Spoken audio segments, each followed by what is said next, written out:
Hello everyone, कैसे हैं आप सब लोग।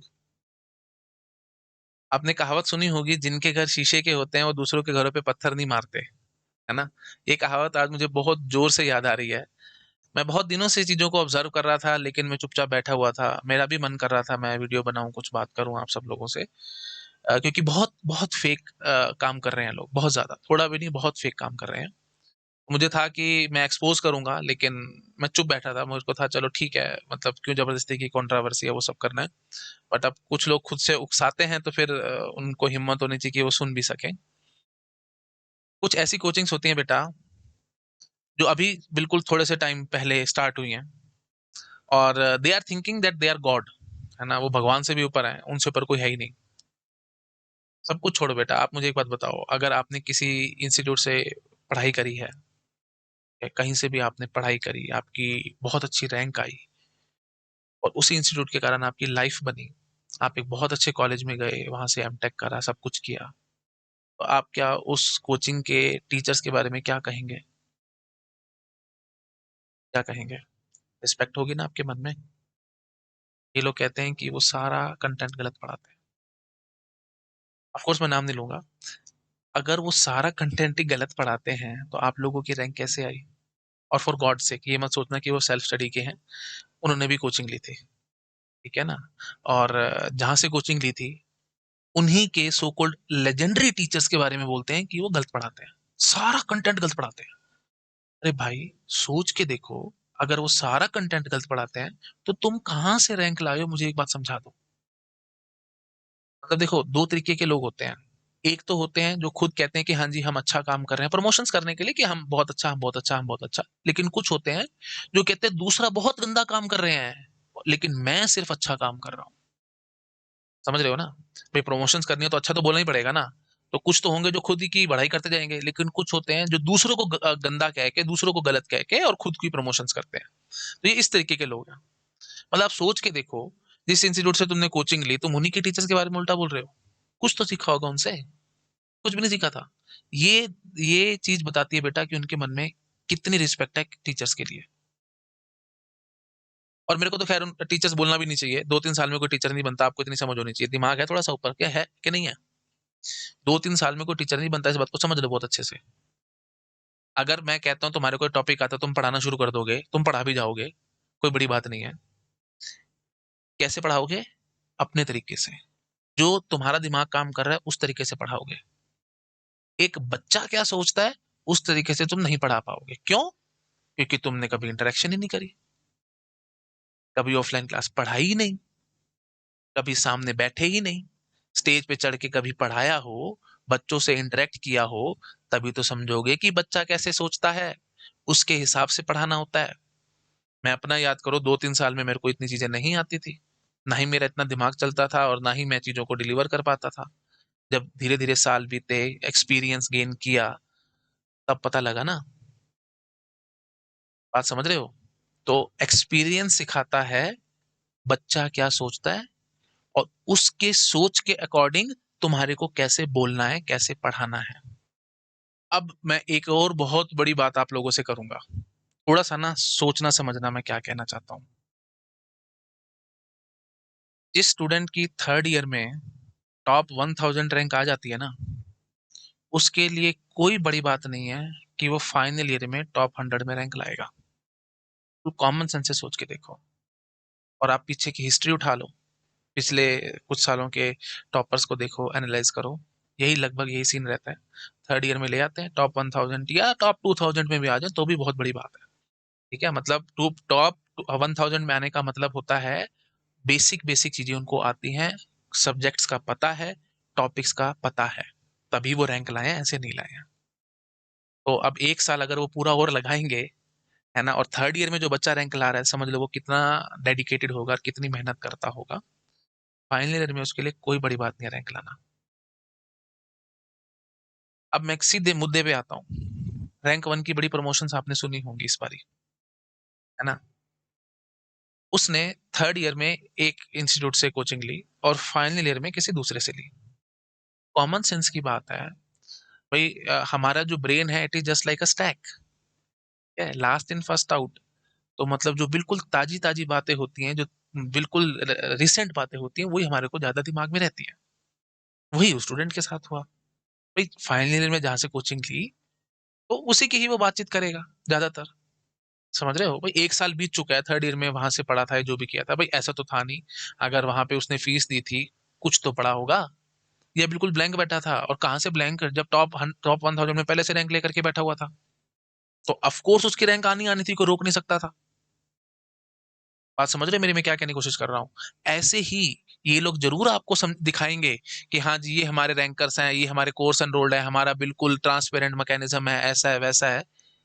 एक बार बस ये पूछो उनका बैकग्राउंड क्या है? और आपके इंस्टीट्यूट में उन्होंने एडमिशन कैसे लिया था? आप तक वो कैसे पहुँचे थे? इसलिए मैं कह रहा था, जिनके घर शीशे के होते हैं ना, दूसरे के घरों पे पत्थर नहीं मारते। मैं बताता हूँ वो कैसे पहुँचते हैं। रैंक प्रेडिक्टर का नाम सुने ना? जैसे ही आप अपनी रैंक प्रेडिक्ट करोगे ना, नीचे लिंक आएगा इनका, और बोलेंगे कि इतनी आपको स्कॉलरशिप मिल रही है। 50% of, 60% of, and so on. Top 1000 ranker को वो दबा के स्कॉलरशिप देते हैं। 80%, 70% जितने भी है, बहुत जबरदस्त स्कॉलरशिप देते हैं। लगभग लगभग वही स्टूडेंट्स होते हैं जो रैंक लेकर के आते हैं। जो बिल्कुल नाइव स्टूडेंट होगा ना, बिल्कुल जिसको चीजें नहीं आती होंगी, अगर वो कह देना कि हाँ जी, मेरे को कंटेंट पढ़ के बहुत मजा आ गया, और मेरी इतनी अच्छी रैंक आई है फर्स्ट टाइम में, मैं बैठा हूं, मेरे को बता देना। आ ही नहीं सकती। जिसके बेसिक्स क्लियर होंगे, जिसको चीजें आती होंगी, वो, उसको चाहे आप किसी से भी पढ़वा दोगे ना, वो पढ़ के रैंक ला सकता है। उसको बेसिक्स आते हैं, उसको बस सो कॉल्ड कंटेंट चाहिए, बस उसको कंटेंट मिल जाएगा, वो कर जाएगा काम। जिसके बेसिक स्ट्रांग नहीं है, जिसको चीजें नहीं आती हैं, उसको सबसे पहली चीज डिलीवरी चाहिए। किस तरीके से कंटेंट डिलीवर किया जाता है, कितनी आसान भाषा में बोला जाता है, और वो सिर्फ और सिर्फ एक्सपीरियंस से आता है, और किसी चीज से नहीं आता। ठीक है? टीचर वो होता है जो बिल्कुल नाइव स्टूडेंट को, वीक से वीक स्टूडेंट को ऊपर उठा दे। वो नहीं जो ऑलरेडी टॉप 1000 में बैठा है उसकी टॉप रैंक ले आ दे। ये सबसे बड़ा, मैं बोलूं ना, सबसे बड़ा स्कैम हो रहा है आप लोगों के साथ। रैंकर्स दिखा दिखा करके एडमिशंस पे एडमिशंस हो जाते हैं वहां पे। और वो रैंकर्स कौन है? जो ऑलरेडी पहले से रैंकर थे, जो कहीं ना कहीं से कुछ कुछ पढ़ चुके थे, जिनको चीजें पहले से आती थी। They just want a cherry on the cake, that's it. और वो चेरी रखने का काम ये लोग कर देते हैं, और जबरदस्ती की प्रमोशन एंड सो ऑन, वो सब कुछ चलाई जाते हैं। कुछ दिमाग खुल रहा है आप लोगों का? कितना बड़ा स्कैम है ये? बैकग्राउंड पूछो उनसे, कितनी स्कॉलरशिप दे करके यहाँ पे एडमिशन करवाया था, ये पूछो उनसे। जवाब दे जाए तो मेरे को बताना तुम। जवाब दे ही नहीं सकते ना, क्योंकि सारे के सारे वही स्टूडेंट्स हैं जो रैंक प्रेडिक्टर पे आए थे अपनी रैंक प्रेडिक्ट करने के लिए, और उनका लिंक खोल करके वहां से स्कॉलरशिप लेकर के एडमिशन से पढ़े हैं। और सबसे बड़ी प्रॉब्लम पता है क्या है? बच्चे को खुद नहीं पता होता कि क्या सीन चल रहा है। उसको लगेगा कंटेंट बड़ा अच्छा है, बहुत ब्यूटीफुल है, बहुत आराम से हमारे को चीजें समझ में आ रही हैं। क्यों? क्योंकि उसको खुद से पहले से आती हैं चीजें, इसीलिए उसको समझ में आ रही हैं। एक नॉर्मल स्टूडेंट, मैं बताता हूँ, मेरे पास इतने ईमेल्स आते हैं, इतने फीडबैक्स आते हैं। स्टूडेंट्स कहते हैं जी हमारे को तो कुछ समझ ही नहीं आ रहा कि चल क्या रहा है, सारी बातें सिर के ऊपर से जा रही हैं, इतनी अननेसेसरी डिटेल्स, इतनी अननेसेसरी बातें कर रखी हैं लेक्चर्स के अंदर कि हम क्या बताएं। हम तो खुद ही परेशान हो जाते हैं देख देख के। डर लगता है देख करके कि इतने इतने इतने लेक्चर्स, इतना ज्यादा कंटेंट पढ़ेंगे कहाँ से, कंप्लीट कहाँ से करेंगे? ये एक्चुअल सच्चाई है, मैं बता रहा हूँ तुम्हारे को। अब बातें खुल रही है ना। एक बात और बताता हूँ मैं तुम्हारे को। एक पर्सन एक्स है, जिसकी मैं बहुत दिल से रिस्पेक्ट करता हूँ। उसने बहुत काम किया स्टूडेंट कम्युनिटी के लिए, है ना, free of cost PY Qs और सब कुछ मतलब दिया, है ना, बहुत अच्छे से मेहनत करी। और वो पर्सन हमेशा कोचिंग के खिलाफ था, हमेशा। और एक दूसरा पर्सन वाई है, जिसके साथ उसकी बहुत ज्यादा लड़ाई झगड़ा होता था, बहुत ज्यादा।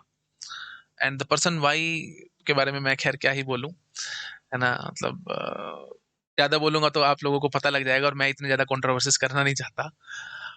द थिंग वाज कि इन दोनों की लड़ाई इस हद तक हो गई थी, सब पब्लिक था, पूरा सब, मतलब जग जाहिर बातें थी सारी। आप लोग तो खैर उस टाइम बहुत छोटे हो गए, बहुत पुरानी बातें हैं ये, है ना। और उस टाइम पे इन दोनों ने कहा था कि हम जेल में बंद होने वाले हैं।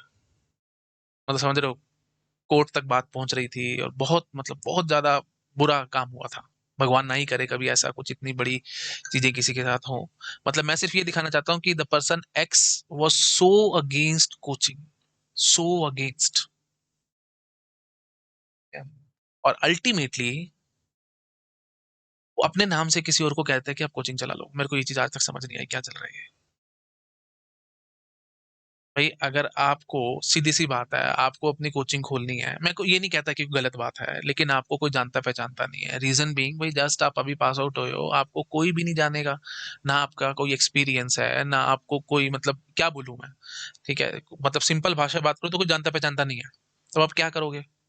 आप ये सोचोगे कि कोई एक ऐसे आदमी को पकड़ते हैं जिसका बहुत ज्यादा नाम हो मार्केट में, है ना, और अगर वो हमारे को अपना नाम दे देता है तो हम चलाएंगे तो शायद चल जाएगा। यही यही सब हुआ है। समझ रहे हो, मतलब अपने नाम से कोचिंग चलाने तक का दम नहीं था इनमें। कहाँ से होगा? मार्केट में कोई नाम तो था नहीं, कहाँ से आएंगे? हवा से थोड़ी आ जाएंगे। और अब तुम ये भी थोड़ा सा दिमाग से सोच करके देखो, कोई सुपरमैन है क्या, है कि इतने कम एक्सपीरियंस में इतनी ज्यादा जबरदस्त ऐसे फीडबैक्स आ रहे हैं, इतनी ज्यादा रैंकर्स की लाइन लगी पड़ी है, बाकी सारे कोचिंग इंडस्ट्री मर गई है कहीं? है, बाकी सारी कोचिंग इंडस्ट्री सब फेल हो गई है। किसी में इतना दम ही नहीं रह गया कि बच्चे वहां जाएं पढ़ें। एकदम से सारा सैलाब उठ के जा रहा है, कहाँ से क्या हो रहा है? कुछ तो होगा। बात समझ रहे हो? और बातें खोलूं? मेरा जो टेलीग्राम चैनल है ना, लगभग उसमें 9,000 के आसपास स्टूडेंट्स हैं, जो यूट्यूब वाला है। अब आगे से ना मैं स्क्रीनशॉट लेकर के रखूंगा और टाइम टू टाइम वही स्क्रीनशॉट्स के वीडियो बना बना के दिखाऊंगा। इस हद तक फेक प्रमोशंस करते रहते हैं 2400 घंटे मेरे चैनल के अंदर आके। नाम भी अजीब अजीब, एक्स वाई जेड, कोई कोई नाम, कोई कोई, क्योंकि ऑफ कोर्स मेरे को पता है वो कौन लोग हैं, मैं बहुत अच्छे से जानता हूँ। What you think about dash dash institute. फिर स्टूडेंट्स आगे आगे रिप्लाई करेंगे, ये सब करेंगे। मतलब मैं क्या क्या बातें बोलूं। इस हद तक तो तुम्हारे काम है, हैं? मतलब बच्चे इकट्ठे करने के लिए तुम कुछ भी कर दोगे। यू कैन डू एनीथिंग, किसी भी हद तक गिर जाओगे। ये होता है बेटा फेक काम करना। ठीक है? अब आपको अच्छे से समझ में आया होगा कि कौन कितना फेक तरीके से काम करता है। चलो अब मैं आपको अपनी बात भी बता देता हूँ। एक जो रैंक है, फ्रैंकली बात करूं बेटा, मेरे को मैं मतलब नहीं देख पाया, मैं बैकग्राउंड उसका चेक नहीं कर पाया। रीजन बहुत सिंपल है कि मेरा कोई वो पेड स्टूडेंट नहीं था, वो फ्री यूट्यूब चैनल से तो बहुत दुनिया आती है जाती है भाई, खुला दरबार है, जो आ रहा है मत्था टेक के जा रहा है। पर ना ही मेरे पास कोई सो कॉल्ड टीम है जिसके थ्रू मैं बैकग्राउंड वेरिफिकेशन कराऊं या और कुछ करूं, है ना। मुझे कमेंट दिखा, मैंने वो पोस्ट कर दिया। तो अब ठीक है, अगर ज्यादा ही प्रॉब्लम लग रही है तो मैं उसको डिलीट भी कर सकता हूँ, इसमें कोई बड़ी बात नहीं है। बट द थिंग इज, मेरा कोई ऐसा कोई गलत इंटेंट नहीं था लेकर के कि हाँ भाई मैं फेक प्रमोशंस कर करके स्टूडेंट्स को बुलाऊं। मेरी तो क्या फीस होती है, 555 रुपए फीस होती है। अब अगर एक पोस्ट देख करके कोई, अगर वर्स्ट केस की मैं बात करूं तो 10 बच्चे भी आ गए तो 5,000 रुपए मैं कमाऊंगा। अब उससे मेरा क्या महल बन जाएगा या किसी का गिर जाएगा, ऐसा कुछ नहीं होगा।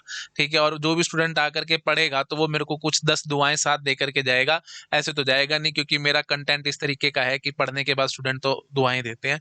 कोई ऐसा नहीं कहता कि हाँ जी हमारे को समझ नहीं आया या हमारे साथ कुछ धोखा हो गया या कुछ इस तरीके से हुआ।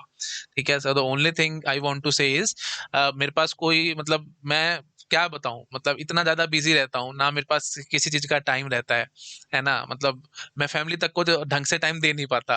अब मैं क्या किसी को जा जाके फोन करूं, क्या वेरिफिकेशन करवाऊं, कोई मतलब अगर हो ना मेरे पास 4-5 लोग हों जो मेरी टीम में हो, तो ऑफ कोर्स मैं करवा सकता हूं। और उस टाइम पे अगर मैं बोलूं कि मैंने नहीं करवाई, मैंने जानबूझ के काम किया, तो मैं सिर झुका के कहता हूँ कि हाँ जी मैं कसूरवार हूँ, मैंने गलती करी है या जो भी है ना। बट अब कोई मेरे पास है ही नहीं तो मैं मतलब क्या करूं बताओ, आप खुद से सोच के जवाब दो। अगर आप मेरी जगह होते तो यही होता है भाई, ठीक है यार किसी ने कमेंट किया तो ठीक है, होगा, जेन्युइन ही आदमी होगा, चलो डाल देते हैं, इसमें कोई वो बात नहीं है ना। तो अगर टीम हो और उसके बावजूद भी मैं ना बैकग्राउंड वेरिफिकेशन करवाऊं, और मेरे कोर्सेज अगर 25,000 30,000 50,000 के हों, है ना, और एक बच्चा भी आएगा तो मेरे अकाउंट में सीधे 50,000 रुपए आएंगे, और उस पॉइंट ऑफ टाइम पे अगर मैं इस तरीके के काम करता हूँ, वो बिल्कुल गलत है। समझ रहे हो? वो बिल्कुल गलत काम है, वो अनएथिकल वे है पैसा कमाने का।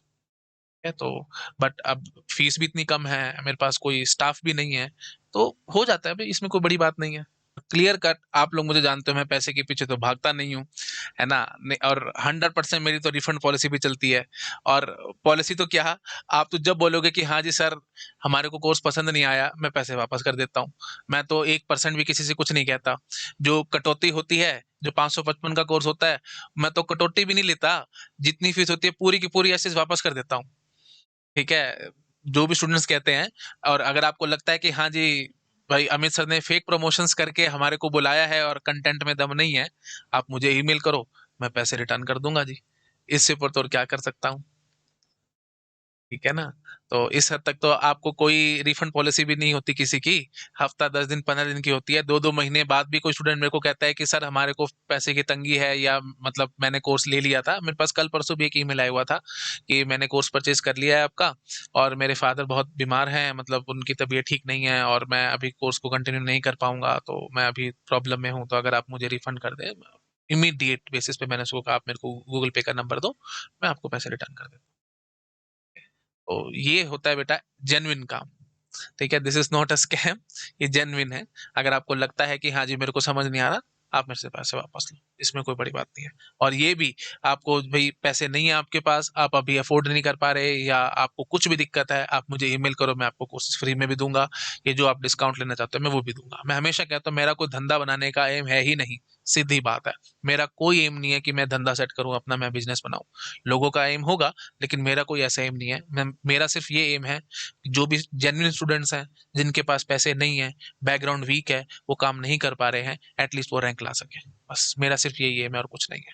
ठीक है, मतलब एडुकेशन के चक्कर में, मतलब पैसे के चक्कर में एडुकेशन ना मिले, इससे बड़ा मेरे को लगता है कि कोई सिन नहीं होगा जिंदगी में, है ना? क्योंकि आप किसी को दान दे दोगे तो कितना दे दोगे? 5,000 दे दोगे, 10,000 दे दोगे, कोई आपको दिख गया, कोई गरीब आदमी दिखा, आपने उसको 500 का नोट निकाल करके दे दिया, इससे ऊपर आप उसके लिए कुछ नहीं कर सकते। लेकिन अगर आपने उसको पढ़ा दिया ना, इससे बड़ा कोई, यू कैन से, दान नहीं है ना?